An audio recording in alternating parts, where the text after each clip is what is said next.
Hi అండి, అందరికీ నమస్కారం. Welcome to my channel. ఎలా ఉన్నారు? అందరూ బాగుండాలండి. మనం చక్కగా ఓటు హక్కు వినియోగించుకున్నాం కదా. నేను కూడా ఓటు వేశాను. ఎప్పుడు లేనంతగా ఏ ఎప్పుడు లేనంత ఎక్కువ శాతంలో మనం ఈ సంవత్సరం ఎలక్షన్ అనేది ఓట్లు అనేది ఎక్కువ శాతం వేయడం జరిగింది. దానికి చాలా అంటే చాలా ఆనందంగా ఉంది. ఈ సందర్భంగా మనం ఈ ఓటు విలువ పెరగడానికి కూడా కారణం సినిమాలు అని నేను భావిస్తున్నాను. సినిమాలు మనకు ఓటు యొక్క విలువను, ఓటు యొక్క బాధ్యతను చాలా వరకు అంటే చాలా 90% వరకు మనకు తెలియజేశాయని నేను భావిస్తున్నాను. అందువల్లే ప్రతి ఒక్కరు కూడా ఓటు హక్కుని తమ బాధ్యతగా భావించి అందరూ కూడా ఓటుని వినియోగించుకున్నారు. మన పవన్ కళ్యాణ్ గారు మన 10 సంవత్సరాలుగా మనకు సేవ చేయడానికి మనతోటే ఉంటూ ఏ అక్కకి కానీ ఏ చెల్లమ్మకి కానీ హెల్ప్ చేస్తూ ఆయన ఎంతో సేవ చేస్తున్నారు.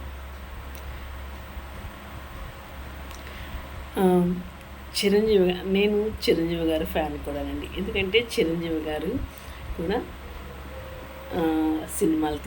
కొన్ని సినిమాలు తీశాక తన బాధ్యతగా ప్రజలకు సేవ చేయాలని రాజకీయంలోకి వచ్చి తన వంతు కూడా ఎంతో చేశారనమాట. తర్వాత ఇప్పుడు మన పవన్ కళ్యాణ్ గారు. పవన్ కళ్యాణ్ గారు నేను అసలు విన్నాను, ఆయన ఆస్తులన్నీ కూడా అసలు ఏమీ లేవంటండి. అన్నీ కూడా పనిచేసి ప్రజల కోసమే ప్రజల్లో ఉంటూ ఒక ఋషిలాగా ఒక 10 సంవత్సరాలుగా కూడా మన చుట్టూ ఉంటూ మనతోనే ఉంటున్నారు. ఏమండి, మనతో ఉండాల్సిన అవసరం ఏముంది? పవన్ కళ్యాణ్ గారు ఆయన ఆల్రెడీ పవర్ స్టార్ అయిపోయారు. ఏదైనా సినిమాలు తీసుకుంటే బోలంత డబ్బులు వస్తుంది, బోలని కోట్లు వస్తాయి. ఎందుకు ఆయన వచ్చి మనకు సేవ చేయాలనుకోవడం? అది ఆయన మనస్తత్వం. ఆయన వాళ్ళ బ్లడ్లోనే ఉందండి. ఎదుటి వాళ్ళకి సహాయం చేయాలి, సేవ చేయాలనే దృక్పథం చిరంజీవి గారి నుంచే వచ్చింది. ఇంకొకటి, మన భారతదేశాన్ని 10 సంవత్సరాలుగా ఏకధాటిగా పరిపాలించిన నరేంద్ర మోడీ గారు హ్యాండ్స్ ఆఫ్ అండి.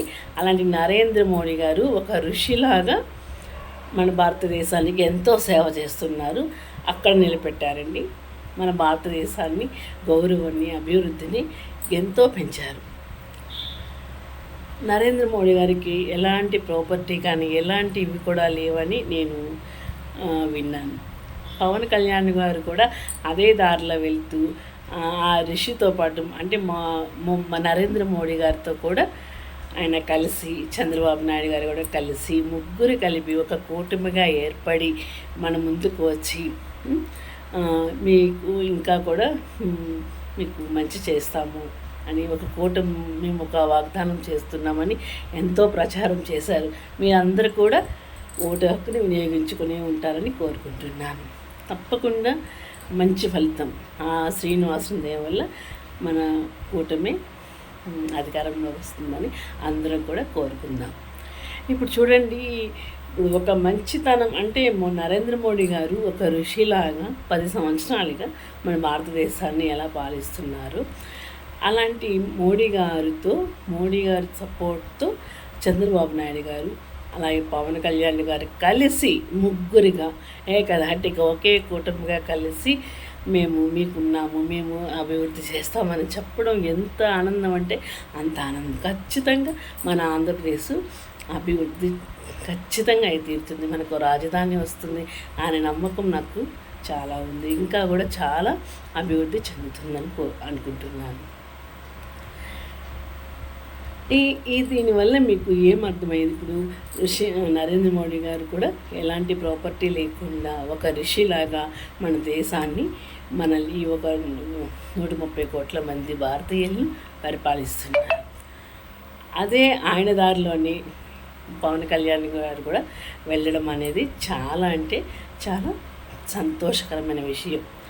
ఎప్పుడు కూడా మనము ఒక మంచి చేసే వాళ్ళు, ధర్మం వైపు ఉన్న వాళ్ళ వైపే మనం కూడా ఉంటే మనం కూడా ఎంతో కీర్తించబడతాం.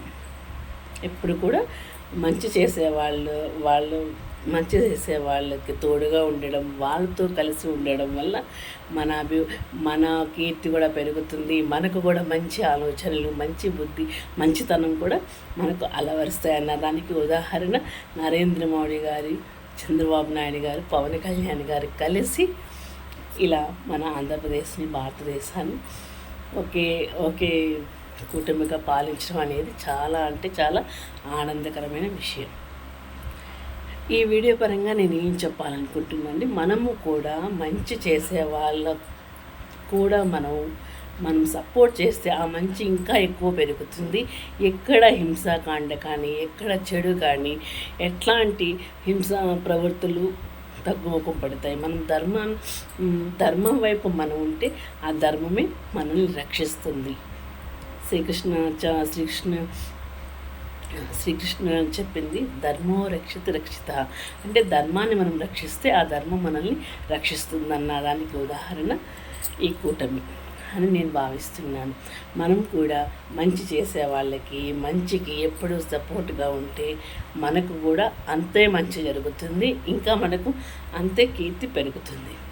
ఇప్పుడు అందరికీ సహజమైపోయింది, అది మంచి చేస్తే మనము మోసపోతాము, మంచి వాళ్ళకి సహాయం చేయకూడదు, లేకపోతే మంచికి వెళ్తే చెడు వస్తుంది, ఇలా అపోహలన్నీ ఎక్కువైపోయాయండి మన మధ్య.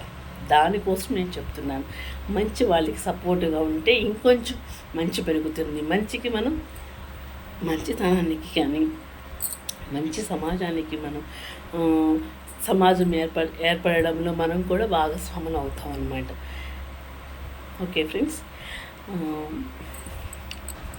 ఏ యుగంలో అయినా కూడా మనం ధర్మం వైపే ఉంటే ఆ ధర్మం మనల్ని గెలిపిస్తుంది అనమాట. ఈ మాటను మటుకు మనం ఎప్పుడు కూడా మర్చిపోకూడదు.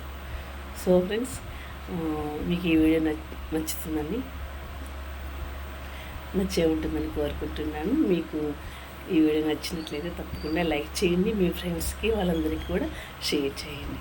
మరొక మంచి వీడియోతో ముందుకు వస్తాను. నమో వెంకటేశాయ. ధన్యవాదాలు. రాబోయే ఎన్నికల ఫలితాలు కూడా మంచిగానే రావాలని, ధర్మం వైపే రావాలని మనమందరం కూడా ఆ కలియుగ వెంకటేశ్వరుని మనమందరం కూడా ఏకకంఠంతో కోరుకుందాం. So friends,